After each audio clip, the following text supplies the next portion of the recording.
ഇനി മകനാണെങ്കി കിട്ടുന്നതൊന്നും പോരാ, കടമുണ്ടത്രേ.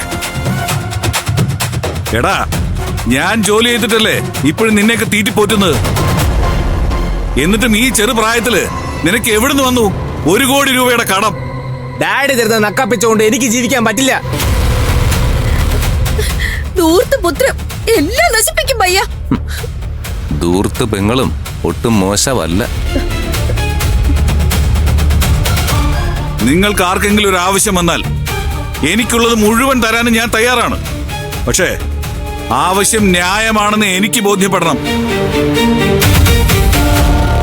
ഇനി ആർക്കെങ്കിലും എന്തെങ്കിലും പറയാനുണ്ടോ?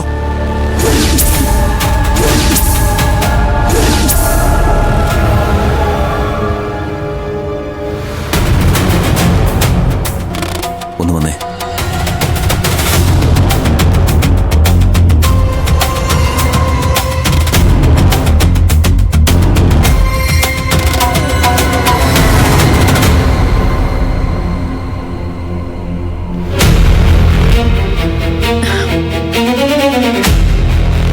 ഭയ്യ,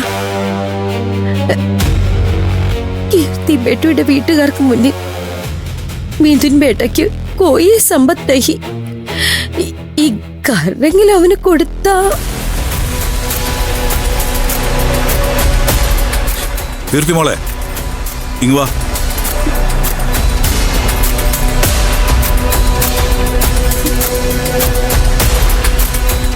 വേണമെങ്കിലേ ഈ വീട് ഞാൻ ഇവളുടെ പേരിൽ എഴുതി കൊടുക്കും.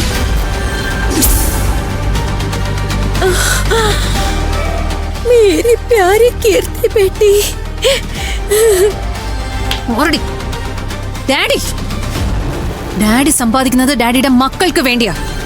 അനന്തരവനോ അയാളുടെ ഭാര്യയ്ക്കോ ഒരു ചുക്കും കൊടുക്കാൻ ഞാൻ സമ്മതിക്കില്ല.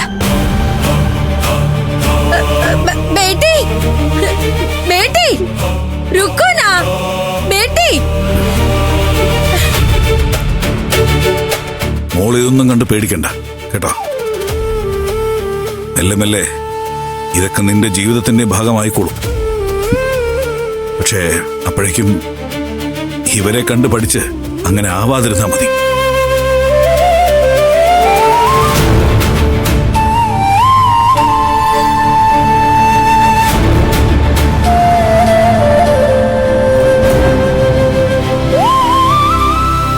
ബേട്ടി, ചൈത്ര ബേട്ടി, ഏക് മിനിറ്റ് രുക്കോ. ചൈത്ര ബേട്ടി, ഒന്നവിടെ നിൽക്കോ. ഈ ഹിന്ദിയും പറഞ്ഞ് നിന്റെ പിന്നാലെ നടക്കുന്നതിന്റെ ബുദ്ധിമുട്ട് നിനക്ക് പറഞ്ഞാൽ മനസ്സിലാവില്ല. ആന്റിക്ക് എന്താ വേണ്ടേ? ഞാൻ ആവശ്യപ്പെട്ടിട്ടാണോ ആന്റി എന്റെ പിന്നാലെ നടക്കുന്നത്? അല്ലല്ലോ. ടീക്കെ, ഞാൻ നടക്കുന്നത് എന്റെ മാത്രം ആവശ്യം. സുനിയെ ബേട്ടി, ഈ സ്കർ ഭയ്യ കീർത്തിയുടെ പേരിൽ എഴുതി വെക്കണമെങ്കിൽ വയ്ക്കട്ടെ. ബേട്ടി ഇരിക്കെ, ഇതർ ബൈട്ടിയെ. ये सब 6 കോടിയുടെ സ്വത്ത്, 6 crore. കീർത്തിയെ ഭീഷണിപ്പെടുത്തി പൂരാ സമ്പത്ത് നമുക്ക് എഴുതി വാങ്ങിച്ചങ്ങ് വിൽക്കാം. 6 കോടിയില് 3 crore ബേട്ടിക്ക്, 3 crore ആന്റിക്ക്. ആന്റിക്ക് ആവശ്യത്തിൽ കൂടുതൽ സ്വത്തുക്കള് ഡാഡി തന്നിട്ടുണ്ട്. ഇനി ഒരു നയ പൈസ പോലും ആന്റിക്ക് തരേണ്ട ആവശ്യമില്ല. ഈ വീട്ടിലെന്നല്ല, ഒരു വീട്ടിലും ആന്റിക്ക് ഷെയർ ഇല്ല. ബേട്ടി, ഞാനും ബേട്ടിയും തമ്മിൽ ഇങ്ങനെയൊന്നും ആയിരുന്നില്ലല്ലോ. മേത്തേരി മായ പോലെയല്ലേ, ഹാത്ത് വളർന്നു കാല് വളർന്നു നോക്കി നോക്കി വളർത്തിയത് ഈ ആന്റിമ്മയല്ലേ. നിങ്ങൾ നോക്കി വളർത്തിയതിന്റെ സകല ദോഷവും എനിക്ക് വന്നിട്ടുണ്ട്. നിങ്ങളുടെ മകൻ എനിക്ക് പകരം വേറൊരുത്തിയെ താലി കെട്ടിയ നിമിഷം മുതല് നമ്മുടെ ബന്ധം ഇങ്ങനെയൊക്കെ തന്നെയാ. ഇനി അത് മാറ്റാനും ഞാൻ ഉദ്ദേശിച്ചിട്ടില്ല. കീർത്തിയെ ഡിവോഴ്സ് ചെയ്ത് നിങ്ങളുടെ ശാദി ഞാൻ നടത്തി തരും. വേണ്ട, ആ ട്രോഫി കീർത്തിയുടെ കൈ തന്നെ ഇരുന്നോട്ടെ. ബേട്ടി, ഏട്ടൻ പറഞ്ഞത് കേട്ടില്ലേ? ഇപ്പൊ പോലും ആന്റിയുടെ ബേട്ട വേറെ ഏതോ ഒരു പെണ്ണിന്റെ കൂടെയാ. ആരും ബേട്ട ചൂട്ട് ബോൾത്തിയതാ. മിഥുൻ ബേട്ട പാർട്ടി മീറ്റിംഗിലാ. അയാളുടെ ഒരു പാർട്ടി മീറ്റിംഗ്. എന്റെ ഏട്ടനും ഞാനും തമ്മിൽ ഒരുപാട് പ്രശ്നങ്ങളുണ്ട്. പക്ഷെ ഇന്ന് ഫിറ്റായി ഏട്ടൻ വിളിച്ചു പറഞ്ഞത് സത്യമാണെന്ന് എനിക്കറിയാം. ഫോൺ എടുത്തൊന്ന് ഡയൽ ചെയ്താ നിങ്ങളുടെ മകന്റെ ഡീറ്റെയിൽസ് മുഴുവൻ എനിക്ക് കിട്ടും. ആന്റിക്ക് കാണണോ? കണ്ടവളുമാരുടെ എച്ചില് തിന്നുന്ന തെരുവ് നായ അല്ല ഞാൻ. പറഞ്ഞേക്ക് നിങ്ങളുടെ ബേട്ടയോട്.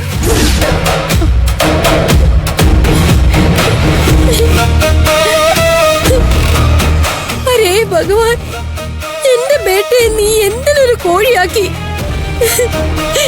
ഇനി ഞാൻ എന്ത് ചെയ്യും?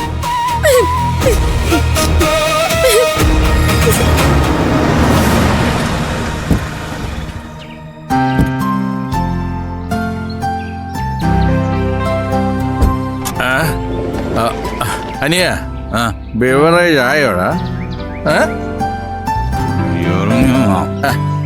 എന്നെ കൂടെ ഇറക്കനിയ, ഞാനും കൂടെ വരാം.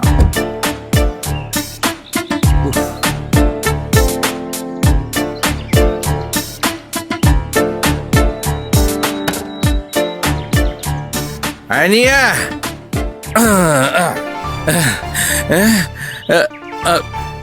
ഇത് എന്റെ വീടല്ലേ? കൂപ്പി വാങ്ങിക്കാതെ നേരെ എന്തിനാ ഇങ്ങോട്ട് കൊണ്ടുവന്നേ? ഡ്രൈവറേ, ഡ്രൈവറേ, ഡ്രൈവറേ! എടി ദേ അവര് വന്നു. ചോദിക്കാം, നമുക്ക് അങ്ങോട്ട് പോവാം. വീട്ടിൽ കൊണ്ടുവന്നിരിക്കുന്നവൻ അവൻ ഡ്രൈവർ എന്നെ ബിവറേജിൽ നിർത്തിയില്ല. ഡ്രൈവറേ, ഇത്രയും തൊട്ടടുത്ത് താമസിക്കുന്ന എന്നെ പോലും കീർത്തിയുടെ കല്യാണം അറിയിക്കാത്തത് മോശമായി പോയി കേട്ടോ. അതിന് ഇവരിവിടുന്ന് പോകുമ്പോ കല്യാണത്തിനെ കുറിച്ചൊന്നും അറിഞ്ഞില്ലല്ലോ. ലവ് മാരേജ് ആണെന്നല്ലേ കേട്ടത്. മോനും മോളും കൂടി വിരുന്നിന് വരും. അപ്പൊ എല്ലാവരെയും വിളിച്ചൊരു പാർട്ടി തരാന്നാ കരുതിയിരിക്കുന്നത്.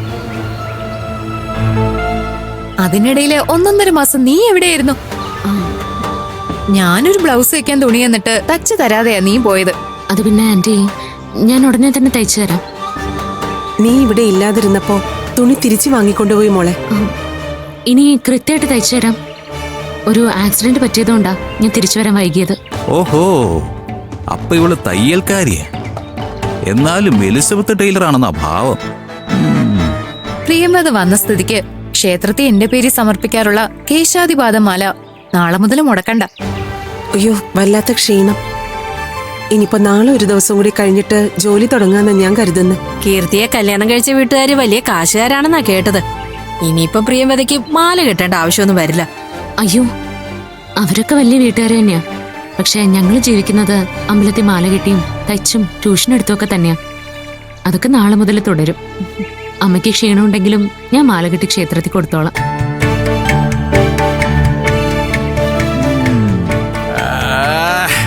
ഡ്രൈവറേ, എനിക്ക് ഇനിയും കുടിക്കണം. വണ്ടി ബിവറേജിലോട്ട് പോട്ടെ. ഗോപൻ ചേട്ടന് നേരെ നിക്കാൻ പോലും വയ്യെന്ന് തോന്നുന്നു. അകത്തോണ്ടേ കടത്ത്. ഞാൻ വീട് തുറക്കാം.